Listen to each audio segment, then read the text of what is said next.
No sé si conocéis la historia del crimen de Cuenca, es uno de los sucesos más famosos de la crónica negra española. Ocurrió en 1910 y tiene todos los ingredientes para ser uno de esos casos que sirven para hablar de la justicia.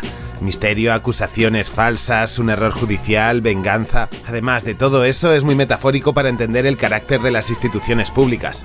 De hecho, este caso tiene sobre la opinión pública un efecto boomerang porque cada cierto tiempo vuelve a las noticias y su sombra cubre todo el espectro. Si elegí este caso no es porque simplemente quiera dedicar un vídeo al crimen y al misterio, sino porque detrás de todo esto se esconde la historia de la primera película censurada de la historia de la democracia.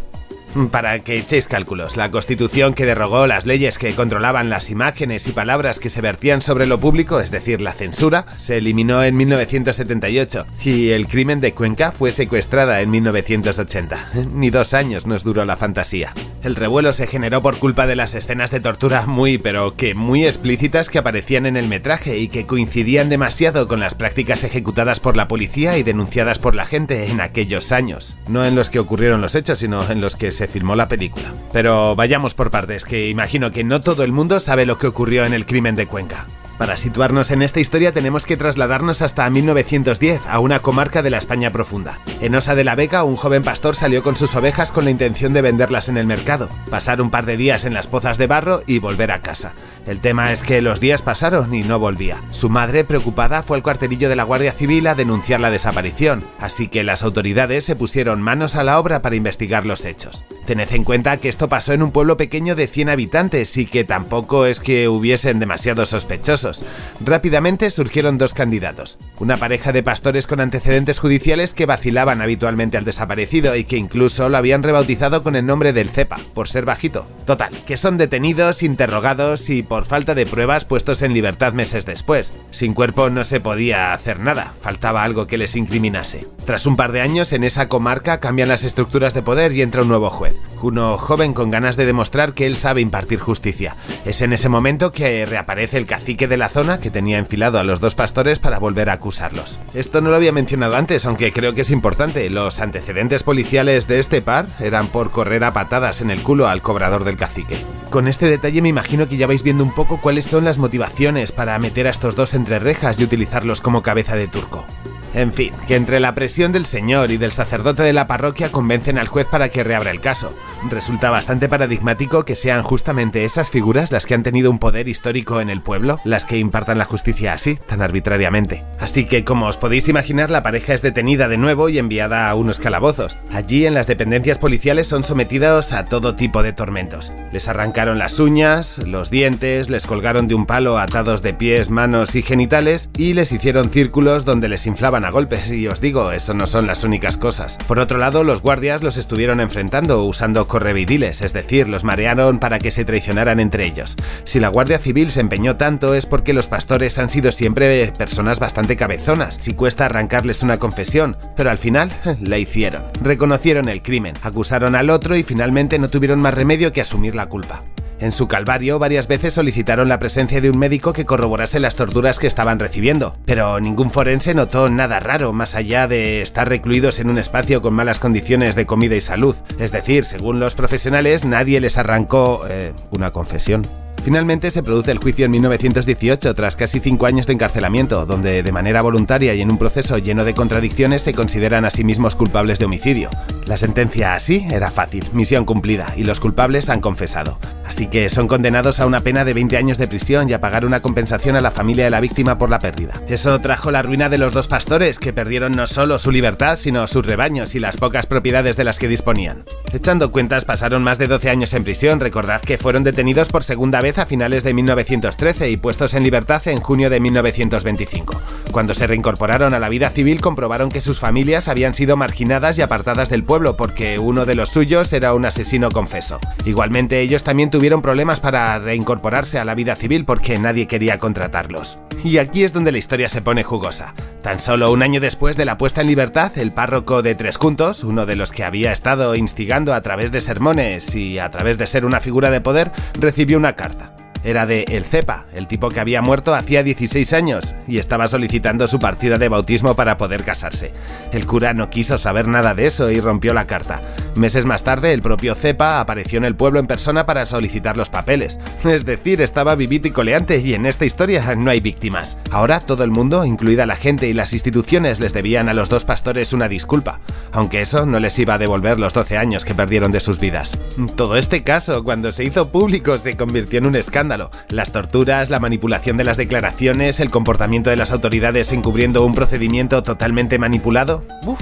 Rápidamente se tomaron medidas. Hubo una transformación del sistema judicial y del Código Penal para que nadie nunca más fuese juzgado si no aparece el cuerpo. Así se evitarían incómodas situaciones como la del crimen de Cuenca. Y habrá peña diciendo, hombre, menos mal, eso es lógico. Bueno, pues mirad, esta ley apenas duró un siglo ya que fue derrocada en 2015 gracias al caso de Marta del Castillo. Sus padres iniciaron una campaña mediática de acoso y derribo para encontrar un culpable de la desaparición de su hija. Y de nuevo ocurrió como en el crimen de Cuenca, no apareció el cuerpo.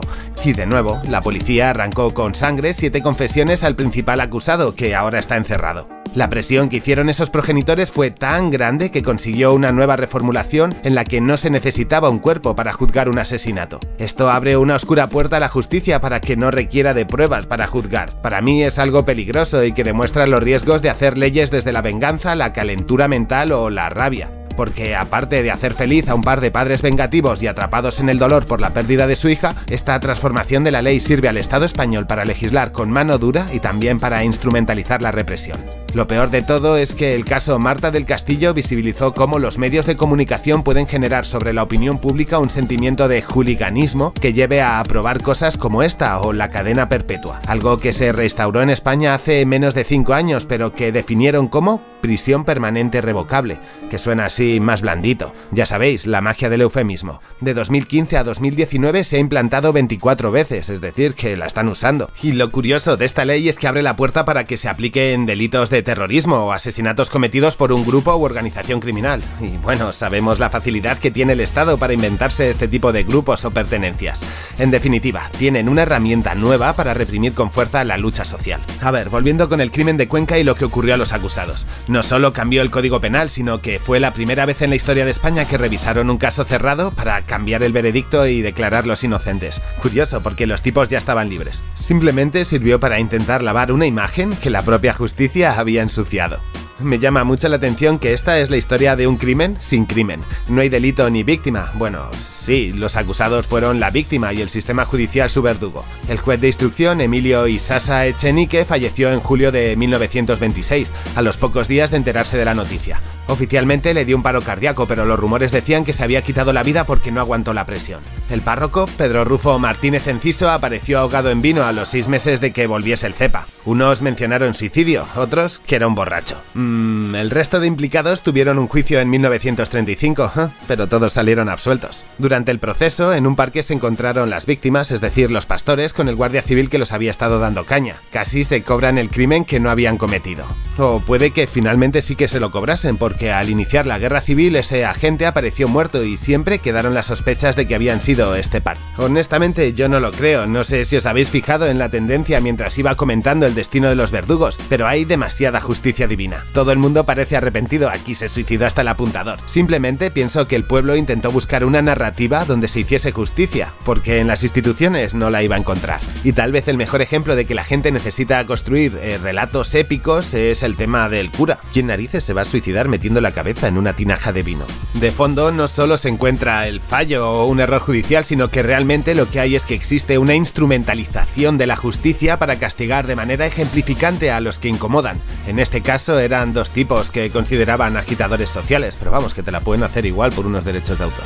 Si recordáis, detrás de la acusación estaban los poderes fácticos. Y ahora seguro que parte de la comunidad se está haciendo la pregunta: ¿y esto, que es un relato de la España negra de principios del siglo XX, cómo puede volverse un auténtico problema para la administración pública 70 años después? Pues por una cuestión de contexto. La peli se estrenaba en un mal momento para el Estado español. Desde que murió el dictador y hasta que se secuestra la peli, en el periodo de 1975 a 1981, 271 personas mueren en manos de la policía, de las cuales 12 mientras estaban siendo sometidas a tormento, por no mencionar que guardias de paisano en discotecas y bares hicieron otros 17. ¿Y esta tabla que veis? Como que desprende un aroma a impunidad. Y bueno, ya vais entendiendo por dónde van los tiros y por qué no les gustaba esta peli. El metraje demostraba que en España, aunque hubiese pasado mucho tiempo y aunque hubiésemos disfrazado al poder con un traje nuevo llamado democracia, todo seguía igual. 1981 fue un año en el que salpicaron varios escándalos relacionados con la tortura. Ese año se hace público un informe de un organismo internacional que recoge 14 casos con su declaración y su correspondiente estudio médico.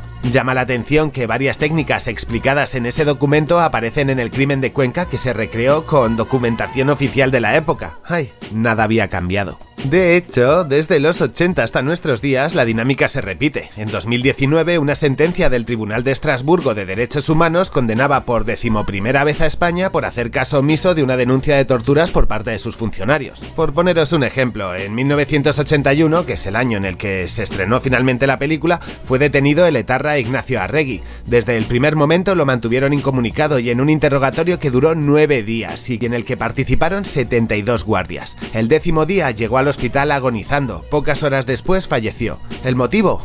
Lógico, una pulmonía. Los únicos que creyeron esa versión fue el Estado. 114 presos comunes iniciaron una huelga de hambre en solidaridad con la víctima y porque en el fondo, ellos también lo sufrían. Hay un detalle importante en la historia del crimen de Cuenca. La película estaba prohibida, pero no el libro ni los frames que se habían filtrado con escenas de violencia. Es decir, el gobierno estaba demostrando que el cine se había vuelto un poder, que le tenía más miedo a ese medio de expresión que al resto juntos. Merece una mención especial la directora Pilar Miró por ser tan valiente y por atreverse a realizar una película tan incómoda para las autoridades. Ella utilizó la historia para poner sobre la mesa un tema de rabiosa actualidad. Aún así, por las declaraciones que quedan escritas, Pilar menciona públicamente que también le interesaba mostrar la desintegración de 2 personas como seres humanos, a los que se les han aplicado unos procedimientos salvajes. Y realmente lo consigue. Algunas de las escenas son bastante salvajes y muestran ese proceso de degradación de la persona hasta convertirlo en un animal, como cuando en un vis a vis arranca de las manos al bebé que lleva su mujer y que es el suyo,